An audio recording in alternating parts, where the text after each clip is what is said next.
des opportunités qui sont en Turquie. Si vous voulez venir en Turquie, il y a des opportunités qui sont en Turquie. Comment procéder, comment venir en Turquie, quels sont les types de visas que vous pouvez obtenir pour venir en Turquie pour ne pas avoir de problème après. C'est facile plutôt d'avoir l'ICAMET, c'est-à-dire le séjour. Le séjour. Et moi, j'étais venu avec le visa business.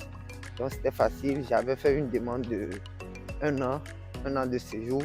Puis ils font 6 mois de séjour, ils font 3 mois de séjour, ils font également aussi 2 ans de séjour. Moi, j'avais demandé que un an de séjour. Donc, j'avais eu un an de séjour.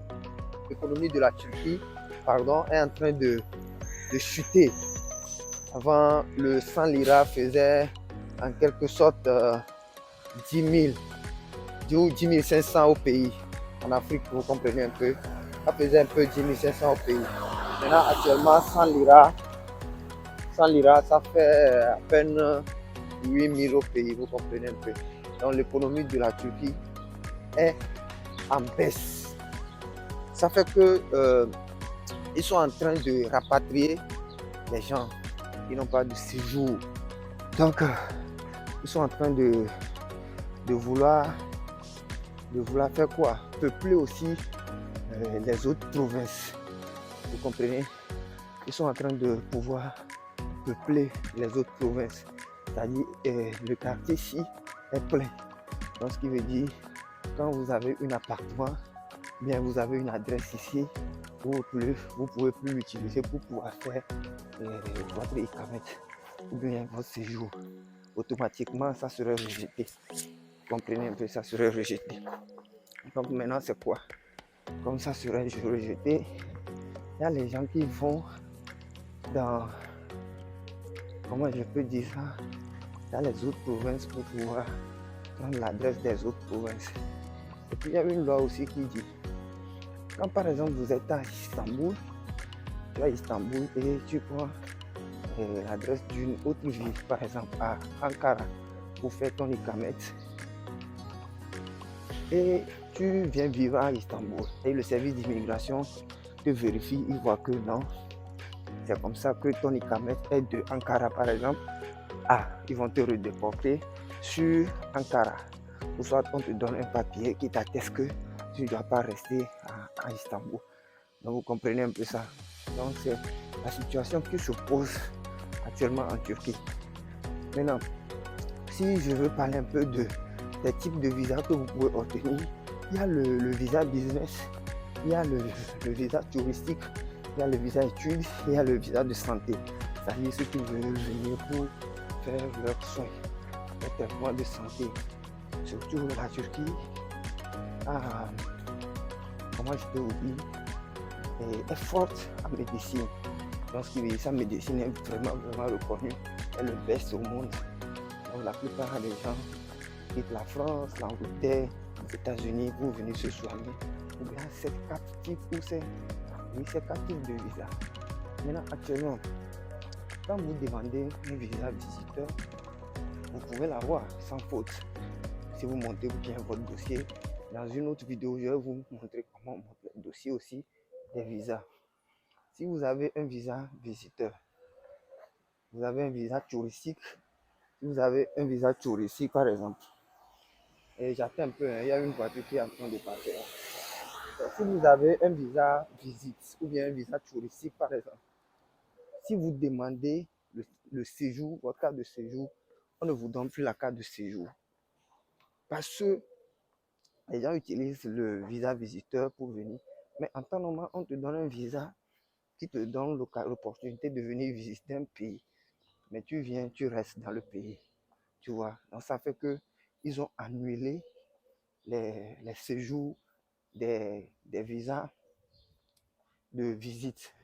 Donc je suis arrivé à la maison comme ça. Ils ont annulé le visa de visite. Est-ce que vous comprenez un peu? Voilà moi.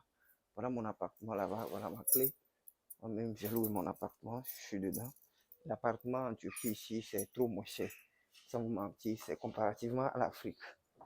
L'appartement ici, c'est comparativement à l'Afrique. Vous comprenez un peu. Donc, quand vous venez avec un visa touristiques. Vous pouvez avoir les camettes. Si vous demandez un séjour de 1 an, on peut vous donner un séjour de 6 mois pour pouvoir visiter le pays, ou carrément on vous rejette votre demande. Maintenant, l'opportunité est que si vous demandez un visa business, parce que la Turquie c'est un pays de business, vous devez venir investir. Il y a les usines ici qui embauchent des gens travaillent un peu partout. Il y a le boulot, certes il y a beaucoup de boulot, sans vous mentir, il y a le boulot, mais vous devez rester dans les normes avant de pouvoir avoir le boulot. Donc si vous venez avec un visa business, on peut vous faire automatiquement aussi également la carte de séjour. Si vous demandez une carte de séjour de 1 an, on peut vous faire une carte de séjour de 1 an. D'accord? Donc, si vous venez avec un visa de santé aussi également, on peut vous donner, comment dirais-je, le séjour de visa de santé, c'est-à-dire le séjour de santé pour rester sur le territoire, aussi également. Si vous venez avec un visa comment dirais-je, visa d'études aussi, vous pouvez avoir facilement des séjours de 1 à 5 ans. Ça dépend de l'établissement que vous avez utilisé aussi également. Donc, c'est un peu ça pour les types de visas qui viennent en Turquie et pour les opportunités aussi qui sont présentables pour vous. Pour les types de visas, je vais vous détailler dans d'autres vidéos comment avoir le visa. Vous devez savoir avant de venir en Turquie quels sont les inconvénients, quels sont les bienfaits, qu'est-ce que le pays, qu'est-ce que la Turquie peut vous apporter, qu'est-ce que la Turquie peut vous apporter et qu'est-ce que la Turquie ne peut pas vous apporter. Comment se préparer à la vie de la Turquie. Comment se préparer avant de venir en Turquie. Qu'est-ce que vous devez avoir avant de venir en Turquie. Donc, si vous avez aimé cette vidéo, partagez-la.